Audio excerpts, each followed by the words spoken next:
अस्सलामुअलैकुम, welcome back to my channel Pakistani foods official. कैसे हैं आप लोग? उम्मीद करती हूँ ईद आप लोग की बहुत फर्स्ट क्लास गुजर रही होगी। बहुत मज़े मज़े के मीठे मीठे पकवान खा रहे होंगे क्योंकि मीठी ईद है। तो आज भी आप सबके लिए मैं मज़ेदार से मीठे दही बड़े की रेसिपी लेकर आई हूँ। तो आइए कुकिंग स्टार्ट करते हैं। सबसे पहले मैंने यहाँ ले लिया है 1 कप बेसन, जो कि मैंने बहुत अच्छे तरीके से छान लिया था। उसके बाद मैं इसमें थोड़ा थोड़ा पानी ऐड करती जा रही हूँ और इसको हैंड विस्क की मदद से बेसन को घोलती जा रही हूँ। इसमें एकदम से बहुत सारा पानी नहीं डालिएगा, बहुत कम कम पानी में हमने इसको बेसन को फेंटना है, क्योंकि हमने अपने बेसन को बहुत कम पानी में बहुत ही फ्लफ़ी और बहुत ज़बरदस्त तरीके से घोलना है। यहाँ मैंने 1 टीस्पून बेकिंग पाउडर लिया है। अगर आप बेकिंग सोडा लेंगे तो 1 चुटकी लीजिएगा। अब इसको मुस्तकिल मैं हैंड विस्क की मदद से फेंटती जा रही हूँ, इतना कि हमारे बेसन में एयर शामिल हो जाए और ये बहुत ही फ्लफ़ी और बहुत ही स्पंजी सा हमारा बैटर रेडी हो। क्योंकि हमें बहुत ज़बरदस्त से सुपर सॉफ्ट रुई जैसे मीठे दही बड़े बनाने हैं, तो उसके लिए हमें इसको रेस्ट देना होगा 15 मिनट के लिए, जब तक के लिए हम आ जाते हैं अपने दही की तरफ। यहाँ मैंने हाफ़ केजी दही ले लिया है, बहुत अच्छे तरीके से इसको बीट कर लिया है और इसके साथ मैंने 2 से 3 टेबल स्पून भर के पिसी हुई चीनी ऐड करनी है। आप चाहें तो बारीक वाली या दानेदार चीनी भी ले सकते हैं, लेकिन उसमें आपको मेहनत ज़्यादा करनी पड़ेगी। यहाँ मैंने इसको डिज़ोल्व कर ली है। उसके बाद 2 टेबल स्पून भर के मैंने यहाँ क्रीम ले ली है, जो कि टेट्रा पैक होती है, आप किसी भी ब्रांड की ले सकते हैं।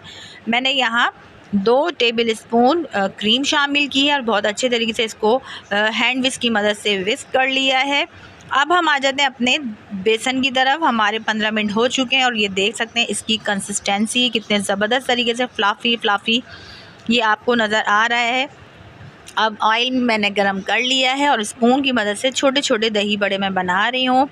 ऑयल बहुत ज़्यादा गरम मत कीजिएगा, नॉर्मल ही हमने इसकी फ्लेम रखनी है, ताकि हमारे जो दही बड़े हैं बहुत अच्छे तरीके से अंदर तक टेंडर हो जाएं। देख लीजिए गोल्डन कलर आने पे मैंने एक बाउल में पानी लिया है और अपने बड़ों को निकाल के डायरेक्ट मैंने पानी में डिप कर दिया और इसको मैं 15 मिनट के लिए कवर करके रख दूँगी, जब तक कि हम आ जाते हैं अपने नेक्स्ट दही बड़ों की तरफ। दूसरा भी बैच मैंने इसमें शामिल कर दिया है स्पून की मदद से और गोल्डन से इसकी कलर आने पर हमने इसको फ्राई कर लेना है। उसके बाद हमने स्पाइडर की मदद से या आप किसी भी स्ट्रेनर की मदद से इसको निकालेंगे। इसका एक्स्ट्रा ऑयल जो है वो हम जब पानी में डिप करेंगे तो जितना भी एक्स्ट्रा ऑयल है वो बआसानी निकल जाता है, जो कि हेल्थ के लिए बहुत ही फ़ायदेमंद होता है। ये देख सकते हैं आप लोग कि मैं मुस्तकिल चम्मच चलाती जा रही हूँ और जैसे ही ये मुझे सूटेबल कलर मिल जाएगा मैं इसको निकाल के एक बाउल में पानी डालूँगी और अपने बड़ों को डिप करके रख दूँगी।